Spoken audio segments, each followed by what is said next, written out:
प्रिय छात्रों, अब हम आज आप लोगों के सामने राज्य के नीति निदेशक तत्व तथा मूल कर्तव्य दोनों चैप्टर का प्रैक्टिस आज क्वेश्चन आंसर के रूप में कराने जा रहे हैं। चूँकि ये छोटा चैप्टर है, इस वजह से दोनों एक ही वीडियो में इंक्लूड हो जाएगा।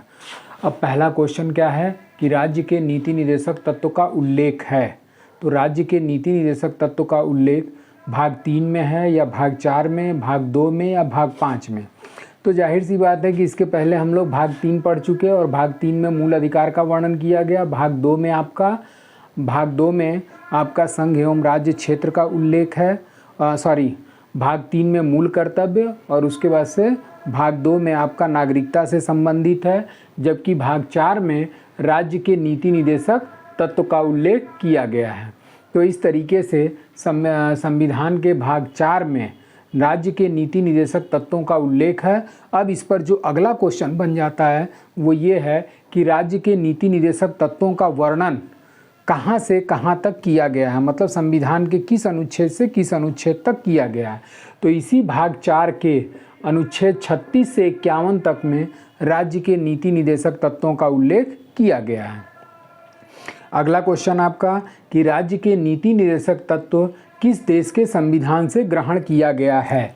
तो राज्य का जो नीति निदेशक तत्व है वो आपका आयरलैंड के संविधान से लिया गया है। ये अक्सर परीक्षाओं में क्वेश्चन आ जाता है। और आयरलैंड ने इसको किस देश के संविधान से ग्रहण किया था, तो इसको स्पेन के संविधान से ग्रहण किया था। उसके बाद से आपका जैसा कि हमने स्रोत में बताया हुआ है कि दक्षिण अफ्रीका से आपका संविधान संशोधन की प्रक्रिया ली गई थी, जबकि ऑस्ट्रेलिया से आपका समवर्ती सूची संबंधी प्रावधान लिए गए थे। क्वेश्चन नंबर 3 कि राज्य के नीति निदेशक तत्व का प्रमुख उद्देश्य क्या है। तो राज्य के नीति निदेशक तत्व का प्रमुख उद्देश्य नीतियों का पालन करना है या नीतियों की घोषणा या कल्याणकारी राज्य की स्थापना अथवा कोई नहीं। तो राज्य का जो नीति निदेशक तत्व है वो कल्याणकारी राज्य की स्थापना करने की बात करता है। तो आंसर क्या हो जाएगा, कल्याणकारी राज्य की स्थापना करना। उसके बाद से चौथा क्वेश्चन कि किसने डीपीएसपी को, अब यहाँ पर ये जो डीपीएसपी है इसी राज्य के नीति निदेशक तत्व को डीपीएसपी के नाम से जाना जाता है, जिसका फुल फॉर्म हो जाता है directive principle of state policy. Directive principles of state policy. तो किसने राज्य के नीति निदेशक तत्व या डीपीएसपी को संविधान की अनोखी विशेषता कहा। तो इसमें आपका आंसर हो जाएगा डॉक्टर भीमराव अंबेडकर। और इसी डॉक्टर भीमराव अंबेडकर के द्वारा डीपीएसपी या राज्य के नीति निदेशक तत्व को संविधान की अनोखी विशेषता कह करके इन्होंने संबोधित किया था। अगला क्वेश्चन आपका कि डीपीएसपी को किसने कूड़ेदान की संज्ञा दिया, और इसका आंसर हो जाएगा आपका टी कृष्णमाचारी। मतलब एक तरफ तो आपके डॉक्टर अंबेडकर इसको अनोखी विशेषता बताते हैं, जबकि टी कृष्णमाचारी इसको एक सच्चे कूड़ादान की संज्ञा दिया। मतलब इनका कहना था कि एक तरीके से राज्य का नीति निदेशक तत्व जो है ये संविधान में केवल कूड़ा या कचरा के रूप में भरा हुआ है, इसका कोई विशेष महत्व नहीं है। अब इसके पीछे कंसेप्ट हम आगे थोड़ा सा और क्लियर करेंगे। क्वेश्चन नंबर 6 पे आ जाइए कि भाग 4 का कौन सा अनुच्छेद विदेश नीति से संबंधित है। तो संविधान का अनुच्छेद, कौन सा अनुच्छेद विदेश नीति से संबंधित है, तो ये हो जाएगा आपका अनुच्छेद 51। और इसी अनुच्छेद 51 में अंतर्राष्ट्रीय शांति और सुरक्षा में वृद्धि करने की बात की गई है। उसके बाद से आपका 48 क जो है वो अनुच्छेद 48 क पर्यावरण संरक्षण से संबंधित है। मतलब राज्य जो है वो पर्यावरण तथा वन एवं वन्य जीवों की संरक्षा प्रदान करेगा। तो 48 क जो है ये पर्यावरण और वन से रिलेटेड है, पर्यावरण एवं वन से। जबकि यहाँ पे थोड़ा सा वो हो गया है, दोनों ऑप्शन हमने एक ही लिख दिया है, तो इसको आप लोग अनुच्छेद 50 कर लीजिए। तो अनुच्छेद 50 में जो है वो किस चीज़ का वर्णन किया गया है, तो अनुच्छेद 50 में कार्यपालिका का न्यायपालिका से पृथक्करण किया गया है। कार्यपालिका का न्यायपालिका से पृथक्करण। न्यायपालिका से पृथक्करण। उसके बाद से अनुच्छेद 49 जो है वो अनुच्छेद 49 राष्ट्रीय महत्व के स्मारकों को राज्य संरक्षण प्रदान करेगा। तो 49 क्या हो गया, राष्ट्रीय महत्व। तो इस तरीके से अब मूल क्वेश्चन पे आ जाइए कि संविधान का भाग 4 का कौन सा अनुच्छेद विदेश नीति से संबंधित है। तो अनुच्छेद 51 में क्या चीज़ दिया गया है कि राज्य अंतर्राष्ट्रीय शांति और सुरक्षा में वृद्धि करेगा। तो अंतर्राष्ट्रीय शांति का मतलब ही क्या हो गया, इंटरनेशनल लेवल पे, यानी कि विदेश नीति से संबंधित अनुच्छेद कौन सा हो गया, 51। बाकी अनुच्छेद 48 क में पर्यावरण एवं वन्य जीवों को संरक्षण प्रदान करेगा। 50 में ये कहा गया है कि कार्यपालिका का न्यायपालिका से पृथक्करण, और 49 में राज्य जो है राष्ट्रीय स्मारकों का संरक्षण प्रदान करेगा। इसमें जो है आपका राज्य के नीति निर्देशक तत्व में कुछ आर्टिकल मोस्ट इम्पॉर्टेंट होते हैं जिनसे कि क्वेश्चन आपके हर परीक्षा में आते रहते हैं। या तो सिंगल लाइन में 1 लाइनर में पूछ देगा, या तो फिर आपका 4 आर्टिकल दे देगा और उस 4 आर्टिकल को सुमेलित करने के लिए आपको दे देगा कि किस आर्टिकल का संबंध किस व्याख्या से है। तो अब यहाँ पे 4 अनुच्छेद का आपका क्लियर हो गया कि 48 क में पर्यावरण संरक्षण से संबंधित प्रावधान, 50 में कार्यपालिका का न्यायपालिका से, 49 में राष्ट्रीय महत्व के स्थलों का संरक्षण, और 51 में अंतर्राष्ट्रीय शांति और सुरक्षा। अब इसी को 4 लाइन में इधर दे दिया और 4 लाइन में इनका कंसेप्ट दे दिया, और उसी को क्या कर देता है, सुमेलित करने के लिए क्वेश्चन आपके परीक्षाओं में पूछ देता है। अगला क्वेश्चन कि भाग 4 में अनुच्छेद 48 को किस संविधान संशोधन के तहत जोड़ा गया। तो संविधान के भाग 4 में 48 को जो है वो 42वां संविधान संशोधन द्वारा जोड़ा गया। 42वां संविधान संशोधन द्वारा क्या किया गया था, जोड़ा गया था। और ये 42वां संविधान संशोधन किस वर्ष हुआ था, तो 1976 में। 44वां संविधान संशोधन किस वर्ष हुआ, 1978 में। 86वां कब हुआ, ये हुआ था आपका 2002 में। 84वां कब हुआ, 2000 में किया गया था। तो इस तरीके से क्वेश्चन के अनुसार इसका आंसर क्या जाएगा, 42वां संशोधन 1976 में 48 को जोड़ा गया था। क्वेश्चन नंबर 8 कि कर्मकारों को निर्वाह मजदूरी का दायित्व डीपीएसपी के किस अनुच्छेद में वर्णित किया गया है। मतलब कर्मकारों को निर्वाह मजदूरी के संबंध में प्रावधान राज्य के नीति निदेशक तत्व के किस अनुच्छेद में वर्णित है। तो उसका आंसर हो जाएगा अनुच्छेद 43। और इसी अनुच्छेद 43 के अंतर्गत आपका मनरेगा की स्थापना की गई थी, और इसी मनरेगा के अंतर्गत मजदूरों को निर्वाह मजदूरी प्रदान करने की गारंटी दी जाती है। उसके बाद से आपका अनुच्छेद 40 के बारे में जान लीजिए, ये भी क्वेश्चन अक्सर पूछता है। तो अनुच्छेद 40 में आपका किस चीज़ का वर्णन है, तो ग्राम पंचायत का गठन के बारे में दिया गया है। उसके बाद से अनुच्छेद 45 किस चीज़ का वर्णन करता है, तो निःशुल्क शिक्षा या फिर देखभाल। किसकी देखभाल, तो 14 वर्ष से कम आयु के बच्चों को देखभाल की जिम्मेदारी आर्टिकल 45 के अंतर्गत दी गई है। अब अगला क्वेश्चन 9वां आ जाता है कि नीति निदेशक तत्व हैं, वाद योग्य हैं, अवाद योग्य हैं, कठोर हैं या फिर लचीले हैं।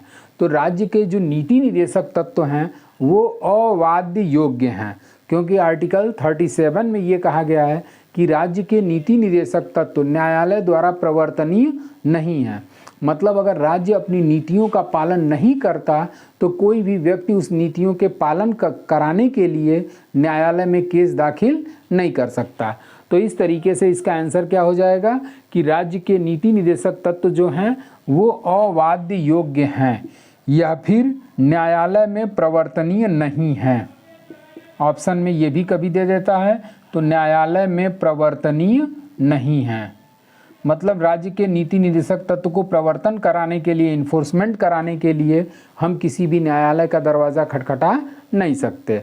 राज्य इन नीतियों का पालन करे चाहे न करे, इसके लिए वो बाध्य नहीं है। 10वां क्वेश्चन कि कौन सा नीति निदेशक तत्व है मतलब 4 ऑप्शन में कौन सा नीति निर्देशक तत्व की श्रेणी में शामिल है? तो समान नागरिक संहिता, धर्म की स्वतंत्रता, 16 वर्ष तक के बच्चों को निःशुल्क शिक्षा, या फिर डी ऑप्शन हो गया उपरोक्त सभी। तो अभी हमने बताया कि ये जो आपका है अनुच्छेद 45, ये अनुच्छेद 45 14 वर्ष से कम आयु के बच्चों को निःशुल्क शिक्षा और देखभाल करने की जिम्मेदारी लेता है, जबकि ये ऑप्शन आपका क्या हो गया, गलत हो गया। यहाँ 16 वर्ष की बजाय अगर 14 वर्ष होता तब ये ऑप्शन नीति निर्देशक तत्व में शामिल रहता है। जबकि धर्म की स्वतंत्रता जो है ये मूल अधिकार की श्रेणी में शामिल किया गया है, और तो ये मूल अधिकार में हो गया, और ये 16 की जगह पे 14 हो गया, तो उपरोक्त सभी तो किसी भी दशा में नहीं होगा। तो अब एक आंसर क्या बचता है, ऑप्शन ए। और इस ऑप्शन ए में राज्य के नीति निर्देशक तत्व में समान सिविल नागरिक संहिता का उल्लेख किया गया है। प्रश्न संख्या आपका 11वां प्रश्न ये है कि मूल कर्तव्य किस संविधान संशोधन द्वारा स्थापित किया गया? तो मूल कर्तव्य जो है वो आपका सही आंसर होगा 42वां संशोधन। अब थोड़ा सा इस संशोधन का ईयर भी आप लोग देख लीजिए कि किस किस साल में ये संविधान संशोधन किए गए। तो पहला ऑप्शन आपके सामने है 44वां संशोधन, और ये 44वां संशोधन 1978 में किया गया था।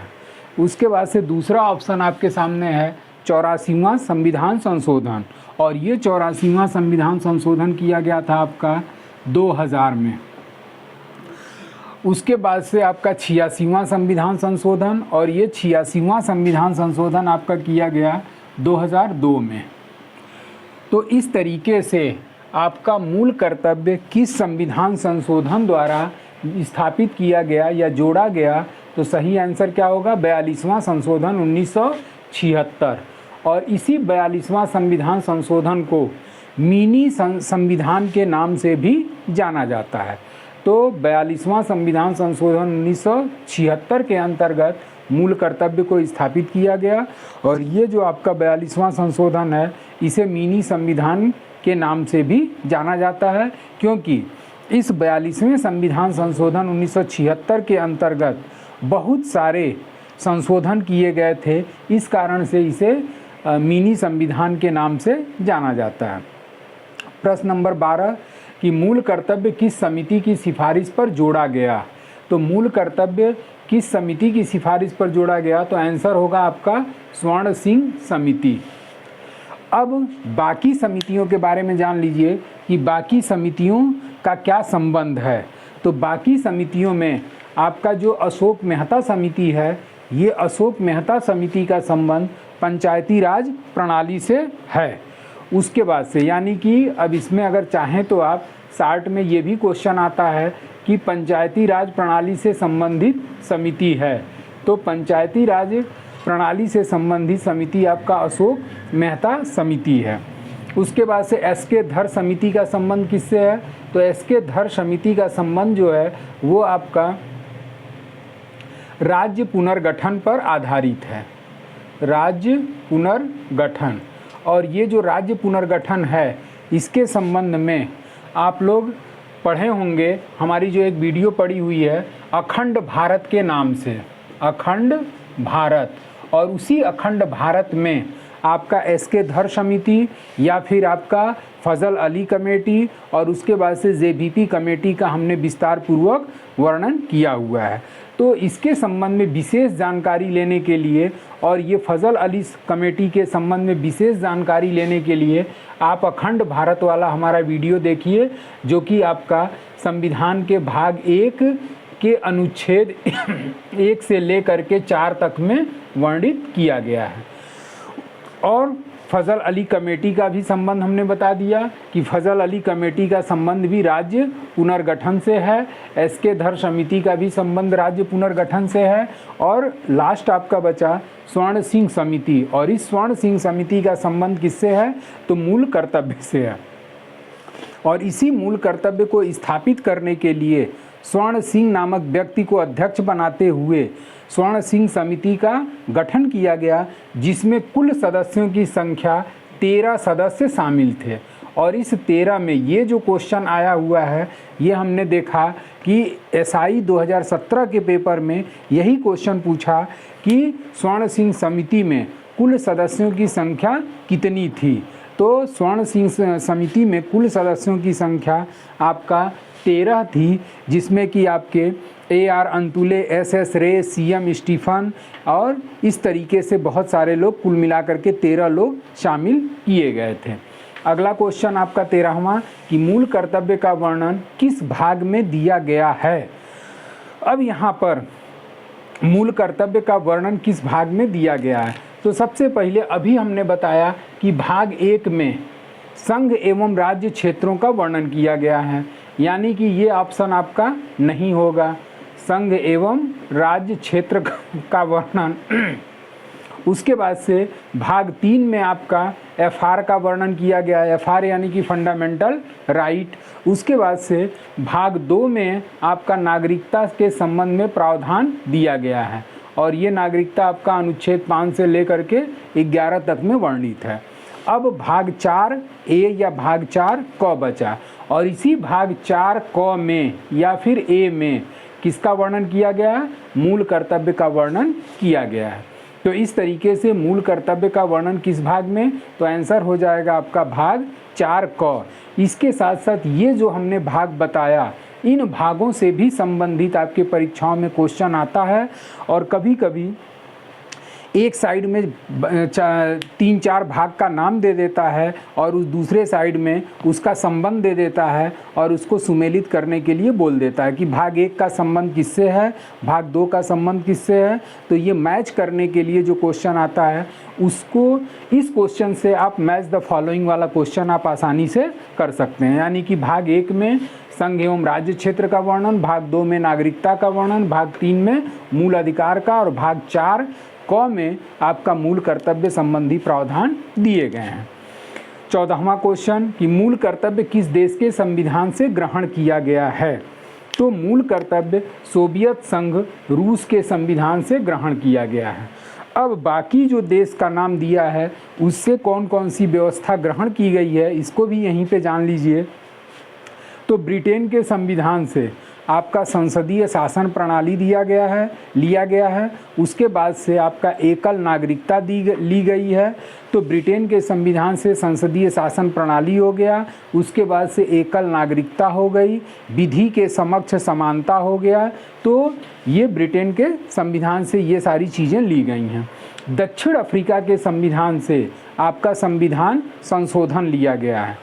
जो संविधान में संशोधन की प्रक्रिया वगैरह अपनाई गई है वो किस देश के संविधान से लिया गया है, दक्षिण अफ्रीका। और ये संविधान संशोधन की प्रक्रिया संविधान के किस अनुच्छेद में दी गई है, तो ये आपका दिया गया है संविधान के अनुच्छेद 368 के अंतर्गत दिया गया है।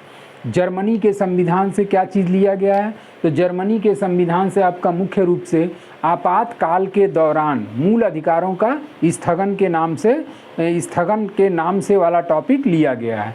तो इस तरीके से आपका इन चारों देशों से क्या क्या चीज़ें ली गई इसका हमने व्याख्या कर दिया। लेकिन मूल कर्तव्य, मूल जो प्रश्न है उस प्रश्न का उत्तर क्या जाएगा, सोवियत संघ या रूस के संविधान से मूल कर्तव्य को ग्रहण किया गया। इसके साथ साथ बाकी चीज़ें हमने आपका तीनों देशों के संबंध में मुख्य मुख्य चीज़ें आपको क्लियरिफाई कर दिया। उसके बाद से क्वेश्चन नंबर 15वां कि मूल रूप से मूल कर्तव्यों की संख्या थी। तो मूल रूप से मूल कर्तव्यों की संख्या कितनी थी, तो आंसर हो जाएगा 11। मतलब यहाँ पर मूल रूप से पूछ रहा है, ध्यान दीजिएगा। ज़्यादातर लड़के करते क्या हैं कि क्वेश्चन को देखा नहीं और वर्तमान में मूल कर्तव्यों की संख्या कितनी 11 मार देते हैं, जबकि क्वेश्चन क्या पूछ रहा है कि मूल रूप से मूल कर्तव्यों की संख्या थी।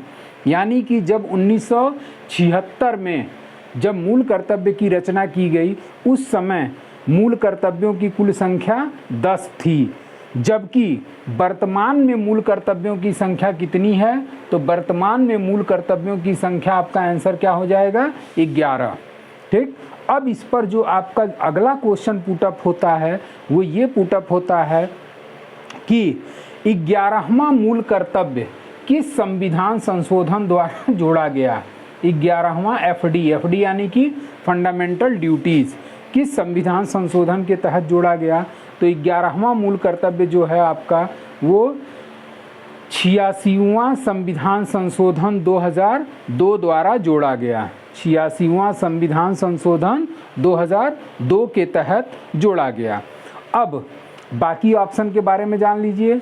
जैसे कि एक क्वेश्चन में आपका 2 क्वेश्चन तैयार हो गया कि मूल रूप से मूल कर्तव्यों की संख्या 10 थी, जबकि वर्तमान में आपका 11 मूल कर्तव्य हैं। और 11वां किस अनुच्छेद संविधान संशोधन के तहत जोड़ा गया? तो 86वां संविधान संशोधन 2002 के तहत जोड़ा गया। जबकि ये जो 6 ऑप्शन है, तो 6 ऑप्शन के बारे में जान लीजिए कि ये जो 6 संख्या दी गई है, तो वर्तमान समय में मूल अधिकारों की कुल संख्या कितनी है? 6 है। जबकि मूल रूप से मूल अधिकारों की संख्या कितनी थी? 7 थी। और यही 7वां आपका संपत्ति का मूल अधिकार दिया गया था। और ये संपत्ति का मूल अधिकार 44वां संविधान संशोधन 1978 द्वारा हटा दिया गया। ये क्वेश्चन आपका अभी CDS का पेपर हुआ था और उसी CDS के पेपर में ये क्वेश्चन पूछा था कि संपत्ति का मूल अधिकार कैसा अधिकार है। तो संपत्ति के मूल अधिकार को जब मूल अधिकार की श्रेणी से हटाया गया, तब इस संपत्ति के मूल अधिकार को विधिक या कानूनी अधिकार के रूप में मान्यता प्रदान की गई। तो इस तरीके से आपका ये मूल कर्तव्य पर क्वेश्चन कंप्लीट होता है। अब थोड़ा सा और आप लोग को जान लीजिए कि मूल कर्तव्य